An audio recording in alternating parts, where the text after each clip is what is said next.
Hello दोस्तों, आज की कहानी है आलसी मत बने।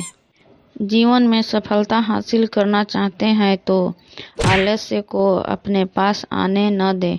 आलसी की तुलना उस तालाब से की जा सकती है सीमा में बंध जाने की वजह से, जिसके पानी में सरंध और काई जम जाती है, जबकि अनवरत चलने वाली नदी का पानी सदैव निर्मल रहता है। यदि आप दिन भर घर में पड़े रहते हैं तो आपके हाथ पैर जकड़ जाएंगे, आपको चलने फिरने में दिक्कत होगी। मनुष्य तो मनुष्य, मशीन से यदि काम न लिया जाए तो उसके कल पुर्जे काम करना बंद कर देते हैं।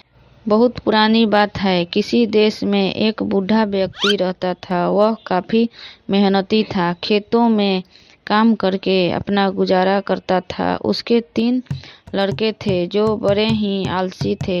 उसकी आलस्य की वजह से बूढ़ा और उसकी पत्नी काफी परेशान रहते थे। दोनों अपने लड़कों को समझने की कोशिश करते, लेकिन तीनों अपने आलसीपन से बाज नहीं आए। एक दिन बूढ़ा किसान चल बसा। बुढ़िया ने अपने बेटों को खेत पर जाने के लिए कहा, लेकिन वे गए नहीं। जब तक अनाज था, बुढ़िया ने उनको बना बना कर खिलाया। आखिर में एक दिन घर का सारा अनाज खत्म हो गया। जब घर में एक भी दाना नहीं बचा तो बुढ़िया ने अपनों बेटों से काम धंधे के लिए कहा, लेकिन वे तब भी नहीं गए। एक दिन सुबह बुढ़िया उठकर रोने लगी। माँ को रोते देखकर उसके बेटों ने पूछा तो माँ ने बताया, सपने में तुम्हारे पिता आए थे। उन्होंने बताया कि यदि तुम लोग खेत में से गड्ढा हुआ धन निकाल कर ले आओ तो हमारी गरीबी दूर हो सकती है। तो इसमें रोने की बात क्या है? लड़कों ने पूछा। बुढ़िया बोलो, मैं तो यह सोचकर रो रही हूँ कि अब खेत खोद कर कौन धन निकाल कर लाएगा। किसी दूसरे से कह भी नहीं सकती हूँ, इसीलिए रो रही हूँ। बुढ़िया की बात सुनकर तीनों बेटे खेत में जाकर जमीन खोदने लगे। तीनों बेटे एक ही जगह खुदाई कर रहे थे। यह देखकर बुढ़िया ने कहा, धन खेत में कहीं भी हो सकता है, इसलिए पूरे खेत की अच्छे से खुदाई करो। पूरा खेत खुद जाने के बाद जब धन नहीं मिला तो तीनों बेटे नाराज हो गए। बुढ़िया ने कहा, ठीक है, सपने में तुम्हारे पिता आने पर मैं उनसे इसका शिकायत करूंगी। जब खेत की खुदाई हो गई है तो क्यों न इसमें अनाज बो दिया जाए।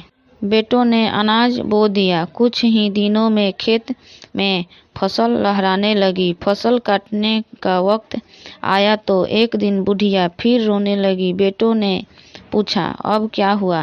तेरे पिता सपने में आए थे, कहने लगे फसल को काट कर बाजार में बेच कर आओ, तब उन्हें धन के बारे में बताएंगे। बेटों ने धन के लालच में फसल काटकर बाजार में बेचने गए। फसल बेचने पर जब उन्हें धन मिला तो तीनों बेटे बहुत खुश हुए। उस दिन से तीनों ने आलस्य त्याग कर खेत में काम करने लगे। यदि आप अमीर बनना चाहते हैं या अपने जीवन में सफल होना चाहते हैं तो आलस्य से बचें। आलस्य गरीबी है, आलस्य असफलता है, आलस्य नाकामयाबी है, आलस्य अमीरी का दुश्मन है। आलस्य को दूर भगाएं और सफल व्यक्ति बन जाएं। सफल बनना है तो आलस्य को त्यागना होगा। आलस्य से जीवन के रचनात्मक पल नष्ट हो जाते हैं। तो दोस्तों, यह कहानी अच्छी लगी होगी तो मेरे चैनल को लाइक कीजिए, सब्सक्राइब कीजिए और शेयर कीजिए, और कमेंट में बताइए कि कौन सा कहानी आप सुनना चाहते हैं। तब तक के लिए बाय बाय।